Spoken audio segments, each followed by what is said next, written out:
food and beverage, also known as F&B, in the tourism and hospitality industry. This focuses on meals, snacks, and beverages which is being served to the customers in a restaurant and any other establishments. The food and beverage sector came from simple or small beginnings and developed and improved as time passed by. Ang goal or objective ng F&B sector is to satisfy the traveler or visitor's desire and need to eat or drink. It is a sector which has got its importance and place in every century in past and still is one of the most critical part of the entire hospitality industry.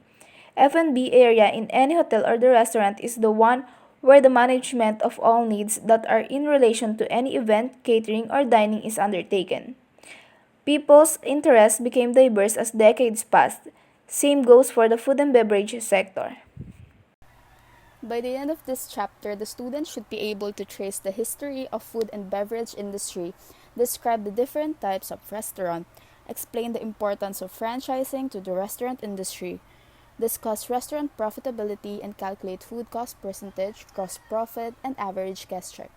Calculate the restaurant's break-even point, explain the role of the menu in a restaurant's success, differentiate airline catering from restaurant catering, and discuss restaurant's promotion.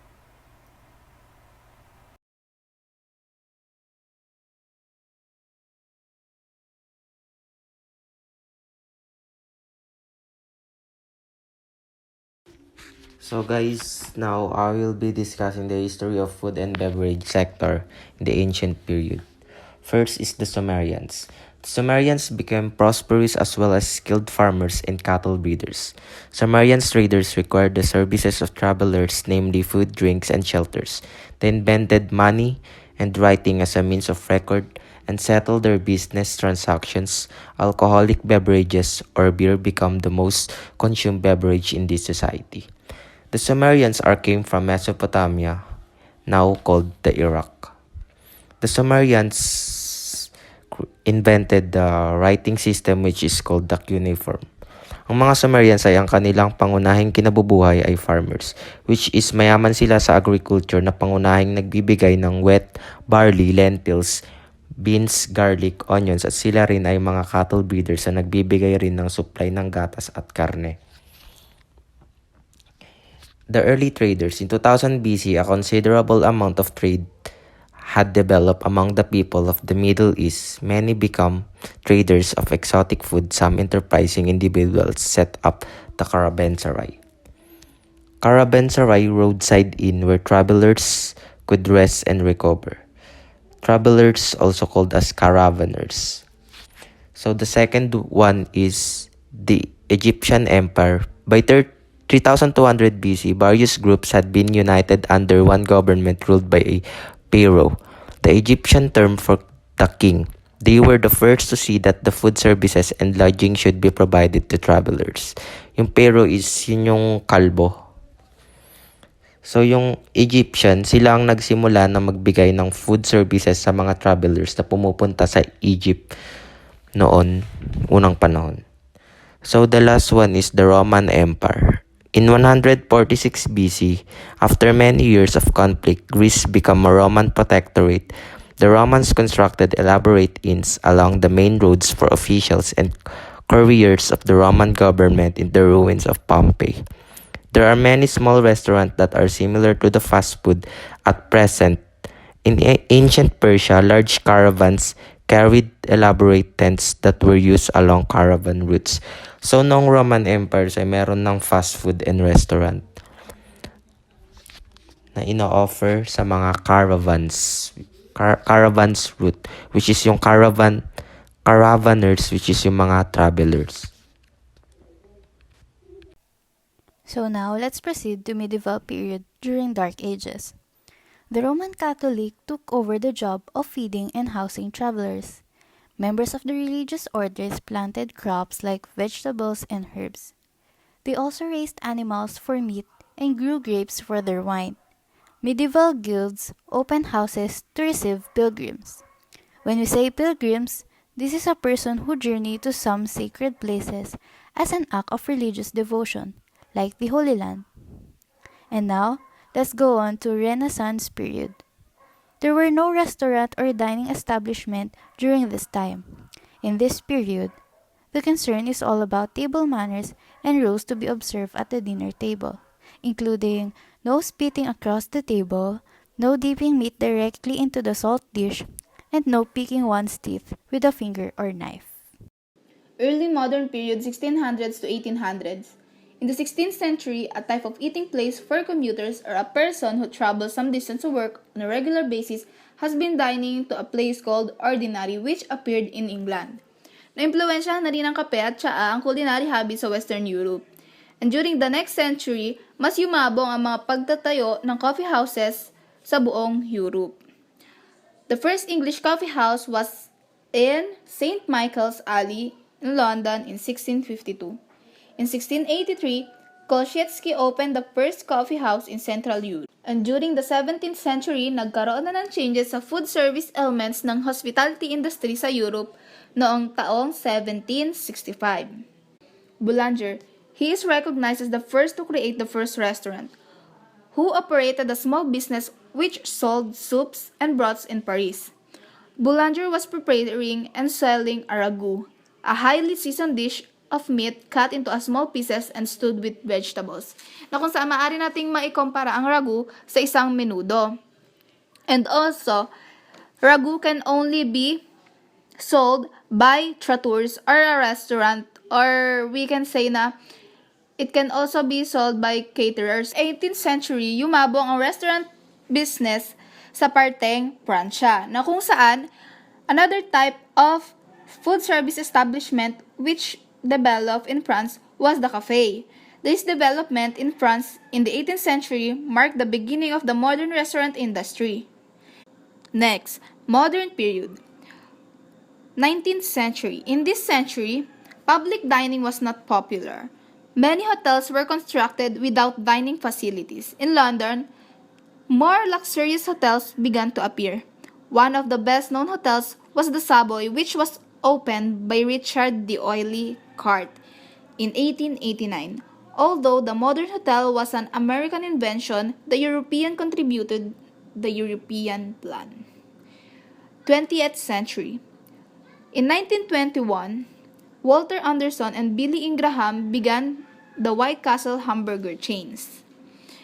The Marriott Hot Shop and Root Beer stands opened in 1927.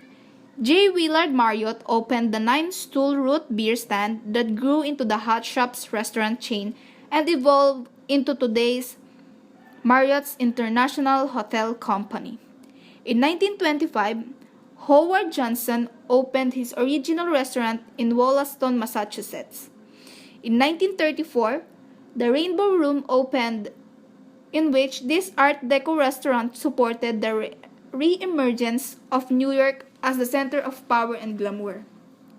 In 1937, Traders Vic restaurants opened. The social elite was attracted to the Polynesian-themed restaurant which served exotic drinks including the Mai Tai that Vic invented. In 1939, a restaurant called Le Pavillon de France opened in New York by the end of 1930. Every city had a deluxe supper club.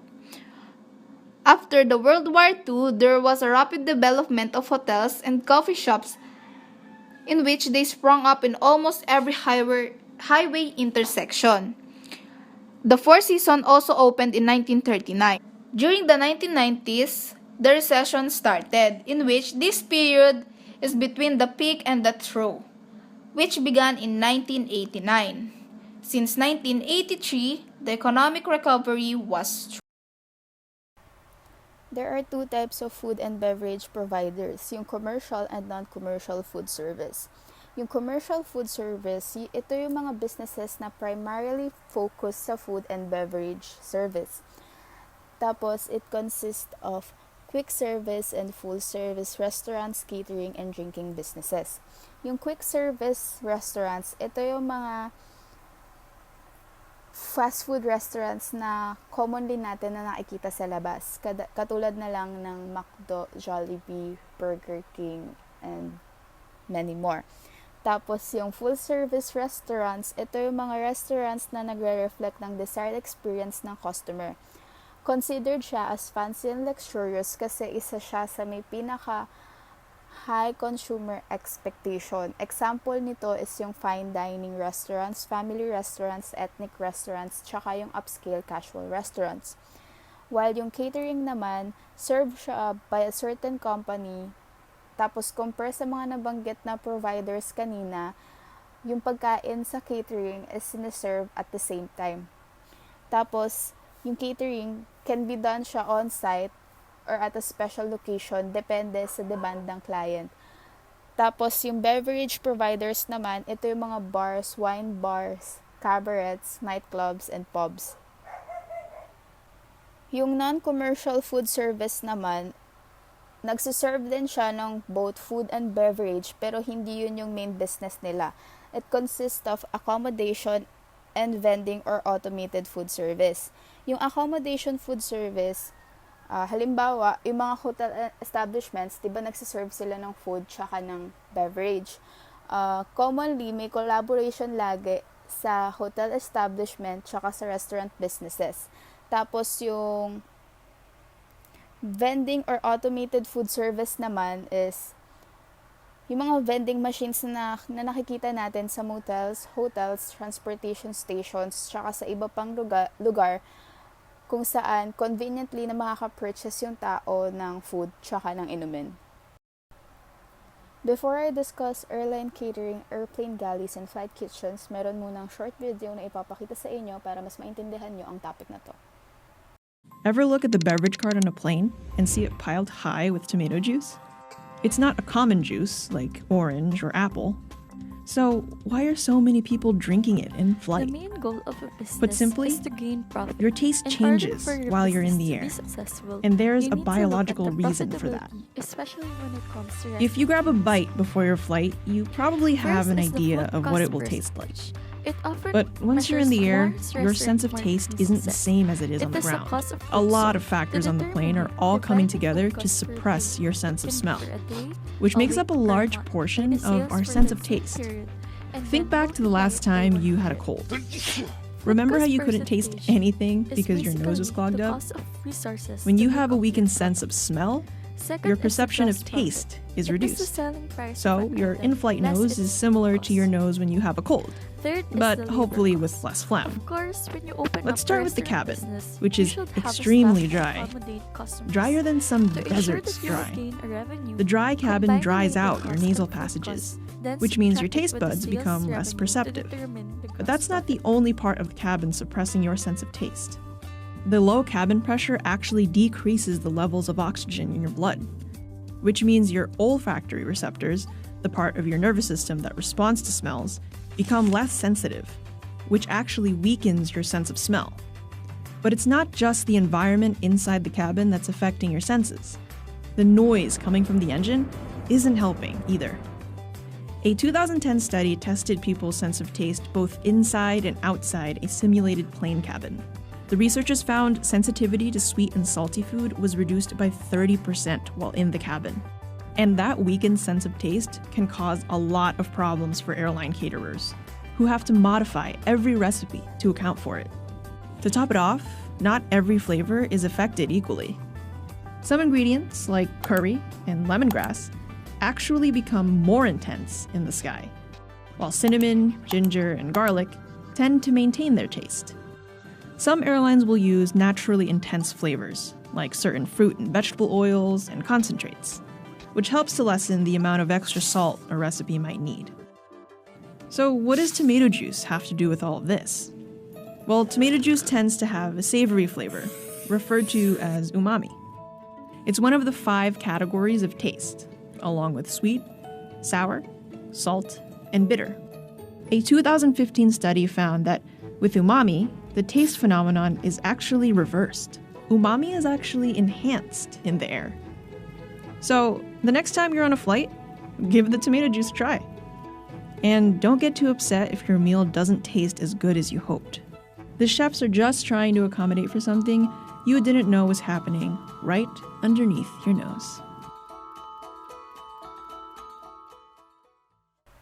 Sa airline catering, yung mga menus are carefully selected each flight para maiwasan yung pagsuserve ng same meal sa isang passenger sa magkasunod na segment ng trips niya. One of the main problems of airline companies is serving food 7 miles above the ground that has been cooked and will be served after many hours in a dry cabin. Tapos, considering the fact na yung flight is filled ng pasahero na may iba't ibang preferences. And kagaya nga ng nakalagay sa PowerPoint, the cost of food is cheaper for shorter flights since passengers are only offered light snacks and non-alcoholic beverages. Longer travel time costs higher because they offer 3 sets of meals and alcoholic beverages. The airline's total food cost ranges from 3% up to 4%. Para makapag-serve ng hot meals on board, yung mga airline companies, meron silang specifications na makaka-apekto sa production ng nasabing meal. Tapos, yung mga specifications na to are prepared para doon sa recipes, ingredients, cooking methods, temperature, tsaka yung number ng labor sa each flight. Tapos, forecasts are required using the actual passenger reservation, which also includes an allowance for last-minute and standby reservations. Tapos, yung meal counts, prepared siya for 24 to 74 hours bago yung flight para mabili na lahat ng food supplies na need sa pag-prepare ng pagkain. Douglas DC-3 is the first airplane galley designed by Douglas in 1936. Meals cooked on the ground are kept in an insulated containers which kept the meal's temperature. Larger planes enabled them to place ovens and refrigerators on board in their galleys.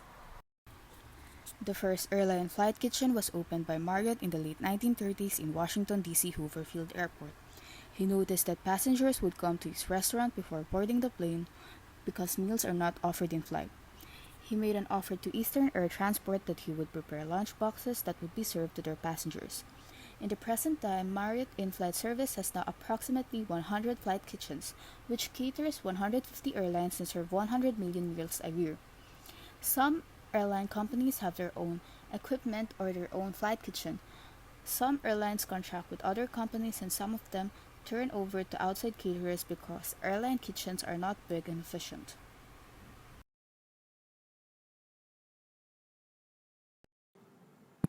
The main goal of a business is to gain profit. In order for your business to be successful, you need to look at the profitability, especially when it comes to restaurant industry. First is the food cost percentage. It often measures one's restaurant marketing success. It is the cost of goods sold. To determine it, divide the food cost for a period. It can be for a day, a week, or a month by the sales for that same period and then multiply it by 100. Food cost percentage is basically the cost of resources to make up your product. Second is the gross profit. It is the selling price of an item less its food cost. Third is the labor cost. Of course, when you open up a restaurant business, you should have a staff to accommodate customers. To ensure that you will gain a revenue, combine the labor cost and food costs, then subtract it with the sales revenue to determine the gross profit.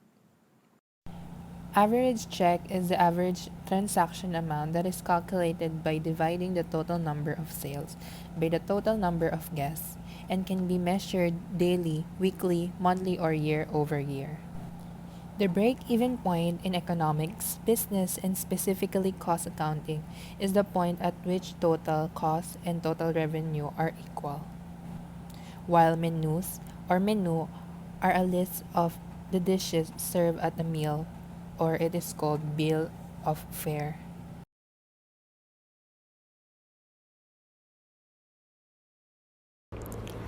Food and beverages server, also known as waiters.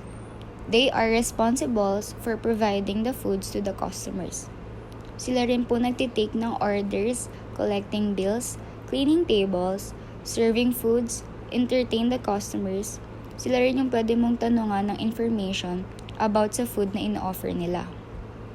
Para maging good waiters, need po maging fast learner, you know how to deal with the customers, and have long patience. For executive chef, sila po yung naghahanda ng mga foods, hiring staffs, sila yung nag-aasikaso kung anong dapat lutuin, sila rin nagdidesisyon ng food. Sa kanila rin nakasalalay kung uunlad yung isang restaurant kasi kung masarap silang magluto, madaming customers na babalikan yung food. To be a good chef, you have to enroll and study in the cooking school. Also, it must be your hobby to cook and must be creative. Wine server. Wine server works at hotels, private clubs, dining rooms, or in cruise ship. Once a wine server, you should know all the products and types of wine. Once you want to be a wine server, you should have a secondary diploma and 8 recommended course of bartending, and you should have a good communication skills. Nightclub manager. This kind of manager who are hired by hotels or privately owned bars and restaurants. Oversee food preparation, oversee staff, and guarantee first-rate customer service. Nightclub manager are also in charge of executing, controlling, and reviewing all processes related to stock control, cash handling, and purchasing, and other important procedures in a bar. Once a nightclub manager, you should have a diploma or degree in hospitality. Food and beverages management is usually required. Line cook. Line cook this is under of chef, or this is a helper of chef in kitchen. And it depends on the chef if where you will put, like in the grill, stove, or vegetable preparation area. Once a line cook, there will be no formal qualification, or you don't need diploma to get that job.